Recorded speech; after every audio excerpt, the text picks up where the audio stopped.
JJ Redick is here, so we're talking Lakers. They came into the season with high expectations that came crashing down and culminated in them missing the playoffs altogether. Part of the reason they flopped, the durability, or rather lack thereof, from big man Anthony Davis. Davis missed 42 games this season and has missed 54% of Lakers games in the past two. Over the weekend, AD gave an update on his offseason. He said he hasn't taken a shot since April 5th.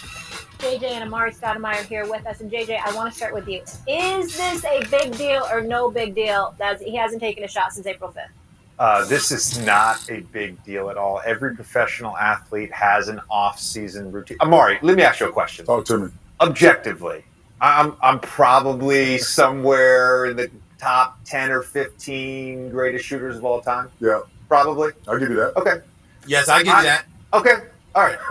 Thank you both. I appreciate it. But my point to that is I didn't take a shot in any offseason until after July 4th.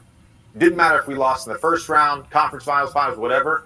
I took time to get my body right. I spent all of May, all of June in the weight room doing mobility, doing Pilates, doing conditioning. I got my body right. And then once July 4th weekend happened, I was in there 6 days a week shooting. I take Saturdays off. I know a lot of guys across the NBA that follow a similar routine. Steph Curry is the greatest shooter of all time. And a few years ago, they ran an article about Brandon Payne, his trainer, and Steph and the work they do in the offseason. And they provided his schedule in the offseason. And there were these long breaks in between shooting. Steph would only do work in 4-day segments at a time. And he would always take some time off after the season to get his body right. This is completely normal. And Anthony Davis talked about his offseason schedule in response to the backlash against this. Right. The guy has been working on his body. And if we're talking about Anthony Davis and what he needs to work on, it's making sure he's available to play. This is not a big deal at all. This is completely normal, Stephen A. Listen, can I deviate from this subject just for a second before I address your point? Because I got a lot of issues with some of the points that you mentioned. But I have to ask a question, Mr. Top Gun, because you're a good-looking dude. I got to give credit where credit is due. Does the Pilates work? I'm just curious. I've never tried it. Does it work? You know, I started doing Pilates when I was a senior at Duke, and even to this day, I don't work out anymore. I still do my Pilates once a week. It is the best workout. On a reformer? I do reformer mat. Yeah, I do classical Pilates. There's different Does it work on the core? Pilates. Does it work on the core? It works on the core.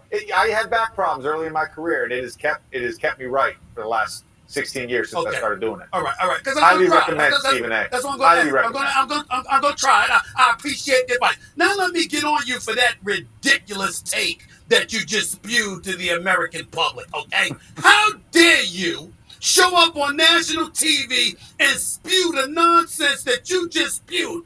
I will remind everybody, we are talking to a guy by the name of JJ Redick. We just listened to one of the most ridiculous takes he will ever give on national television. Amar'e Stoudemire, JJ Redick is a career for JJ Redick, Mr. Top Gun himself, okay, is a career 41.5% shooter from three-point range. In other words, you can afford to wait until the summer to shoot. Anthony Davis is fresh off of shooting 18% from three-point range. 18%. The season before that, it was 26%. What the hell are you talking about? It's no big deal. It's no big deal when it's you, because like you said, you can shoot. So you can take time off. But how do you think I got to become a 41.4% three-point shooter? How do you think I got there, Stephen A? It wasn't by shooting in April and May. Time out. I don't have to think about it. I'm watching a career with JJ Redick that shows every single year in the high 30s to the 40% shooting. Every single damn year of your career. This dude shot 18% from three-point range. And you're going to tell me that after you missed the playoffs, you missed the play-in when LeBron James is your teammate, and you're not working on your shooting. You should be shooting every day. You should be shooting when you laying down with your kid playing around. You should be shooting Nerf basketballs. You should be shooting in garbage cans. You should be shooting that. You should go to the restaurant and throw the damn receipt into the garbage. I don't give a damn idea what it is. He got to shoot something. Maybe you would have shot even better. Hold on, Molly. Hold on, Molly. Last point before Amari goes. Yeah. Anthony Davis, when healthy, is a top 7 player on the planet. I want him to know that's how I think about him. Anthony Davis is big time when healthy, but there is no getting around how glaringly absent his perimeter shooting was this past season and the season before that. It's something that happened to it. And the bottom line is for you to sit up there and act like it's no big deal. No, you are wrong. Amari, the floor is yours. Yeah, I don't, I understand what you guys are saying, right? Both of you guys are making really good points. And I think what Jay is saying is that for Anthony Davis, what we need him to do is get healthy, right? So you want to take at least a month and a half to get your body in order, get yourself in shape, and then get prepared for your training. Every summer you train, you elevate your training depending on your progress within your training regimen, right? So you start out with agility, you start out with corrective exercises, you build up to explosiveness. So it's a strategic planning for training in the summertime. Now, granted, Anthony Davis is not J.J. Redick, right? J.J. is one of the all-time great three-point shooters. Anthony Davis may not be that, but he is a very versatile player, so which requires you to train more on the basketball court than normal. Why? Because your ball handling skills got to be developed. Your post game got to be developed. Your mid-range game got to be developed. Your elbow, your space on the court got to be developed, and your three-point shot. In order to get all that work in, you have to start a little bit earlier. Now, for me, always took maybe 3 weeks off from like basketball just to give my legs a chance to recuperate and get myself ready. But 2 months, 2.5 months is a little bit stretch for someone who needs to work on his game and try to get to a championship caliber space. So I don't think it's a big deal, but I do think Anthony Davis should start first of all, make sure his body's healthy. Because like you were saying, Stephen A., if he's not healthy enough, if he is healthy, he's top 7 player in the league. If he's not healthy, then it's detrimental for the Lakers. So it's about getting his body healthy first, and then now taking that to the basketball court and improving as a player as you go through the offseason. The man is shooting over the last 2 seasons, 73 and 71% from the free throw line as well. Okay. He's dipping. He's dipping, shooting. Great. It's great. And maybe he needs to reassess his offseason routine. My point is it's not a big deal because this is his offseason routine. The second point is Amari played, I played. The 82 games, it's a grind, man. It's a grind. You need time off from basketball. Absolutely. And guess what? Like I said, once I was back in the gym, I was full throttle. And you have to be in the right frame of mind. Yeah. You have to be right to go full.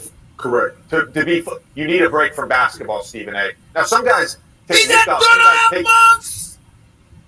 2.5 months is a long time. This is because it was he's. By the way, he played to the finals in the bubble, no off season.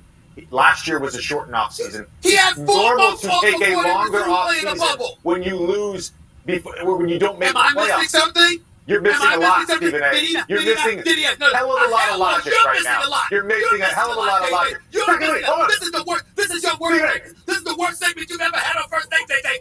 Did he not have 4 months? Your rebuttals to me are the worst rebuttals you've ever had on First Take. I have a question for both of you. Hold on. I have a question for both of you.